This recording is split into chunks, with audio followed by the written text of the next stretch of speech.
You got a really bad wife, didn't you? She's useless. She's nothing. I left work early and entered the house to hear my mother-in-law's voice coming from the living room. I couldn't help but gasp and listen in. She's getting a big inheritance, so there's no need to be stingy with it. I do most of the housework. I even iron her shirts. But I do it so that I can spend her inheritance. She's apparently talking about me. My mother-in-law is talking about me. I was astonished by my mother-in-law's words. My mother-in-law is usually very kind and considerate. She even took the initiative in doing the housework. I had never heard her talk like this before. She called me a bad and useless daughter-in-law. Was my mother-in-law really like this? And by inheritance, does she mean the inheritance I received from my aunt? I quietly approached the living room with light footsteps so that she wouldn't notice. If I didn't have the inheritance, I wouldn't have taken her as my daughter-in-law. She's a plain, uninteresting girl, the kind you can't boast about to your neighbors. But it's all about the money. I gotta be patient. Patient? Huh. My mother-in-law kept bad-mouthing me after that. I wondered who she was talking to. I gasped at the figure I saw when I quietly peeked inside. And then my mother-in-law grinned and put her hands together. Actually, this is about her aunt who died and left her the inheritance. I almost screamed and quickly covered my mouth as my mother-in-law told the story. No way. No way.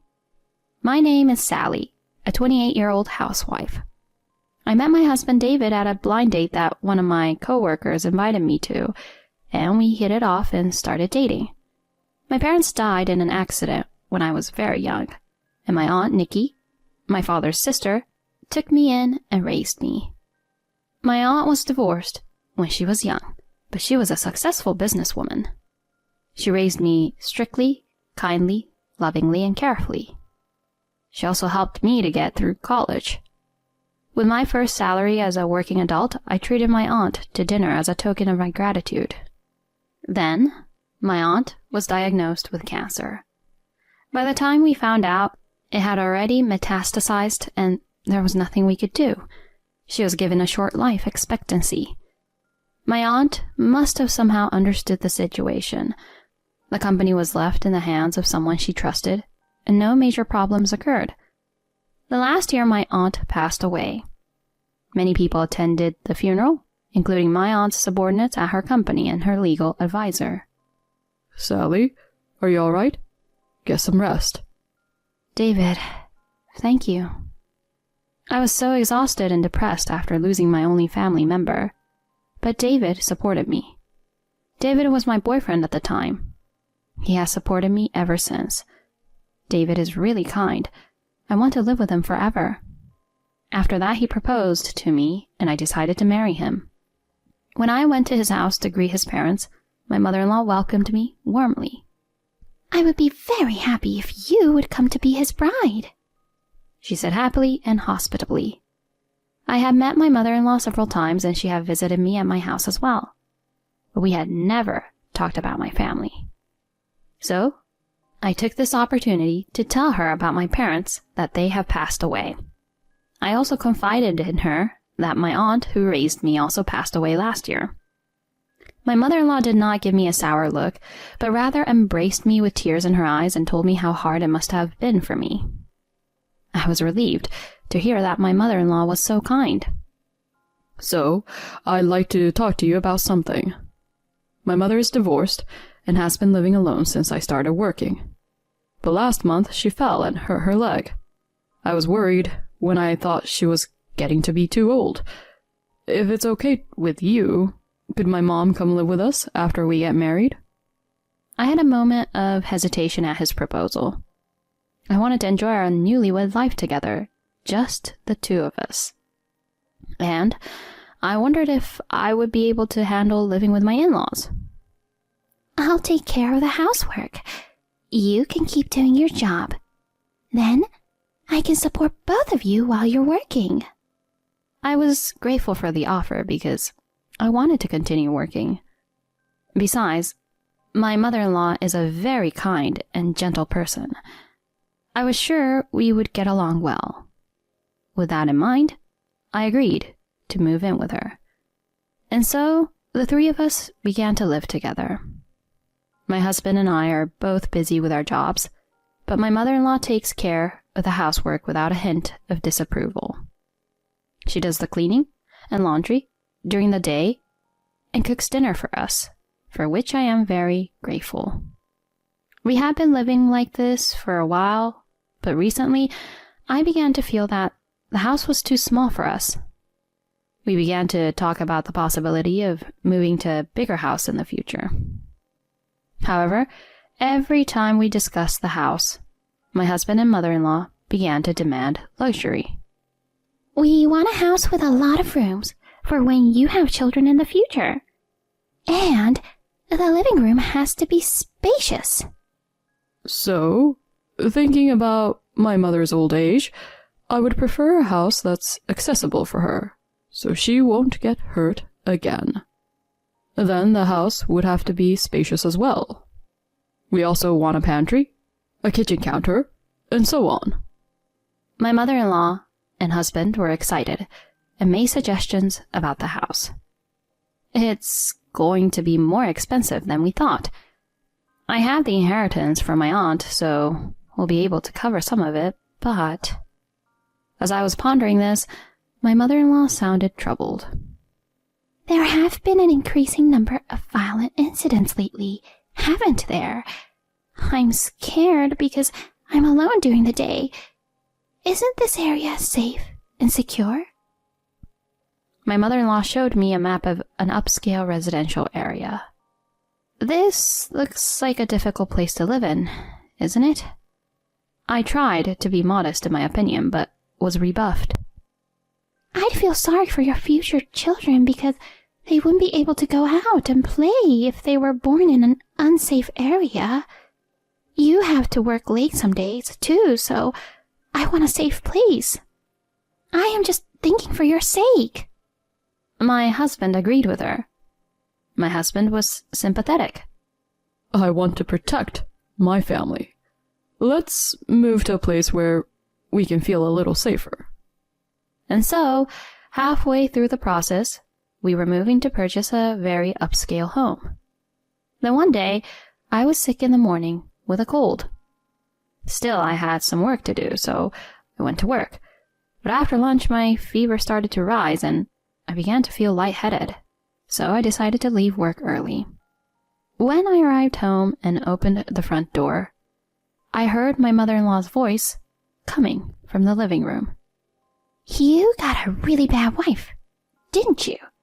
She's useless. I couldn't believe my ears, so I sat in the doorway and listened with bated breath. Well, she's getting a big inheritance, so there's no need to be stingy with the new house, is there? I do most of the housework anyway. I even iron her shirts. But I'm doing it so that I can spend that girl's inheritance. That girl is apparently me. My mother-in-law is talking about me. However, I am astonished by my mother-in-law's words.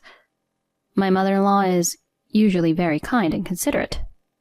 She even took the initiative in doing the housework. I had never heard her talk like this before. She called me a useless wife. What kind of mother-in-law would do something like this? And by inheritance, does she mean that thing I inherited from my aunt?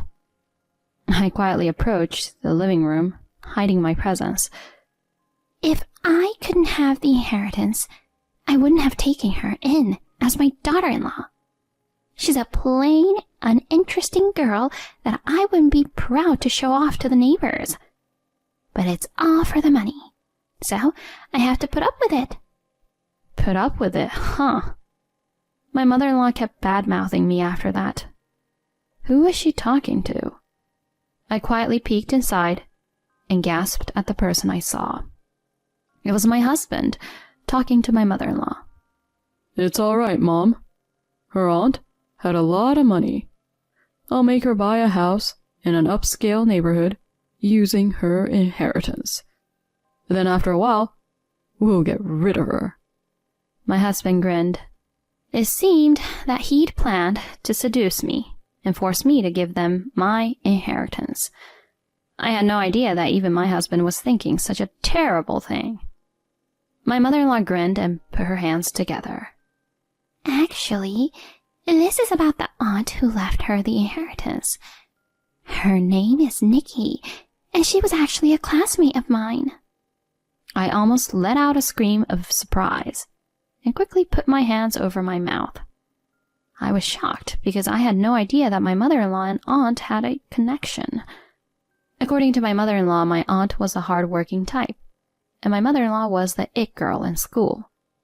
But Nikki was the class president and always nagged me. She told me not to force people to clean or bully the underclassmen. She was so cocky, even though she was just a plain-looking student. I hated her. But I was popular, and I thought Nikki would spend the rest of her life in the shadows. And yet, my mother-in-law bit her lip in frustration. She met my aunt at a class reunion 20 years ago, and she had gone from a simple, scruffy student to a company owner. She saw my aunt being praised by everyone around her, even though they were both divorcees. She was so frustrated and embarrassed to see how much difference there was between them. She had always been jealous of my aunt. It was then that my husband brought me to her. She thought my aunt and I looked somewhat alike, and our family names were the same. She thought it was impossible, so she asked her classmates and found out that I was her niece. However, my aunt had passed away before meeting my mother-in-law, so she planned to use my inheritance. Her injury was also a lie to make me feel sorry for her. "I was glad you were aware of the inheritance. I never would have married Sally otherwise." isn't that right? I went to your room once when you were living together. I secretly looked at Sally's bank documents. I saw that she had a huge amount of money saved up. I was shocked to see the two of them laughing together, but gradually I grew angry. They were both after my inheritance. She had been so kind to me, let me marry David, and taken care of the housework, all for the purpose of using my inheritance. I can't forgive them. Watch me. I'm going to pay you back double. The next day I smiled and said to them, "I found the perfect place for you two. I have already made a down payment." When I told them this, both my mother-in-law and husband were overjoyed to find a house in a high-class residential area. On the day of the move, I had to go to work in the morning for a work-related reason, so I was out of the house from the morning. When I returned, I found all my belongings had been thrown into the garbage dump. When I entered the house, the keys to the new house, the expensive furniture, and my husband's and mother-in-law's belongings were gone. All I could see was the divorce papers on the floor, as if to say, "You are no longer needed." I called my husband. "What's this all about? What is this?" "We have a new house, and you're no longer of any use to us." My husband answered the phone and started laughing when he heard my voice. Then my mother-in-law starts talking. I'm sorry, Sally. I always hated you because of your resemblance to Nikki. The house has already been sold, so if you don't want to get caught trespassing, get out of my house. Oh no. I was shocked, and my mother-in-law hung up the phone, seemingly satisfied. Well then, I'd better get the hell out of here. I muttered to myself and turned off my phone. When I turned on my phone the next day, I was surprised to see a large number of incoming calls. When I answered it, it was my husband. "Why aren't you at your parents' house?" My husband spoke somewhat exasperatedly. "You guys told me you sold that house. Have you forgotten that already?" "I was looking for you. What the hell? The new house?" My husband was furious over the phone. Actually, The address of the new house was a house in an upscale neighborhood, but it was a run-down house in the shadow of the cheapest high-rise apartment building in the area. I could hear my mother-in-law shouting behind my husband. "Isn't this the perfect place for you guys?" I finally couldn't hold back my laughter. I had pretended to be shocked yesterday, but after hanging up the phone, I was laughing hysterically at how well it had gone. I had already moved into the luxury apartment I had originally set aside for myself. What's so perfect about it? You're crazy. When I snooped through your bank statements, I saw that you had lost several $100,000. I thought you had spent it on a new house. I heard my mother-in-law slip up.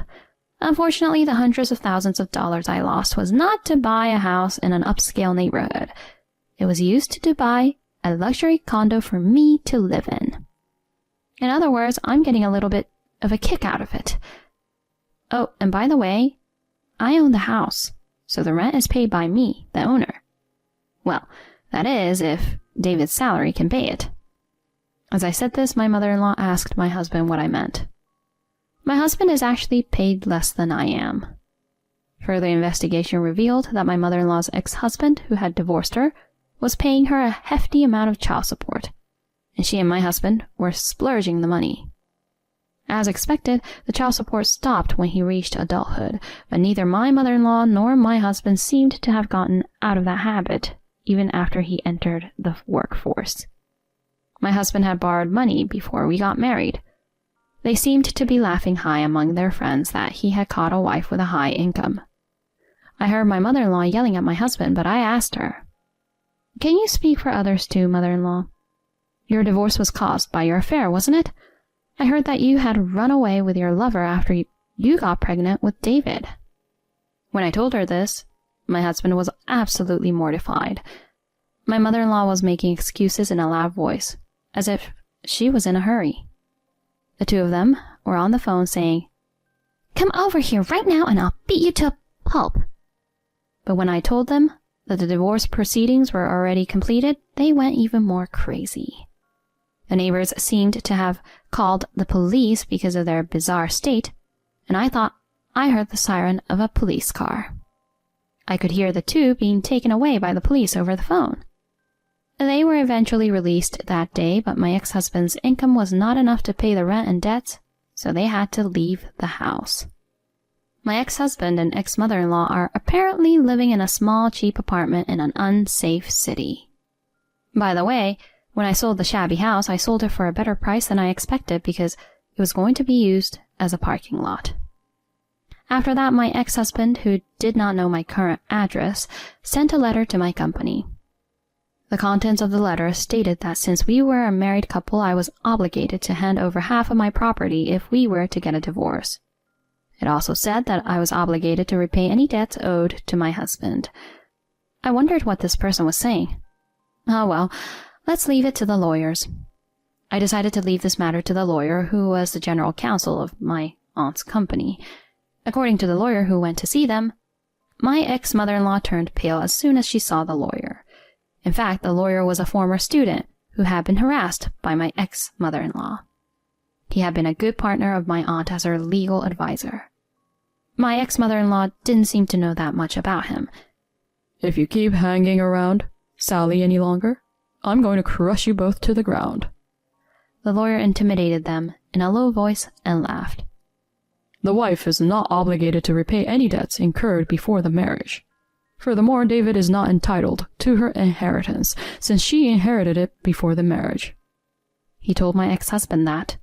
He also told my ex-mother-in-law.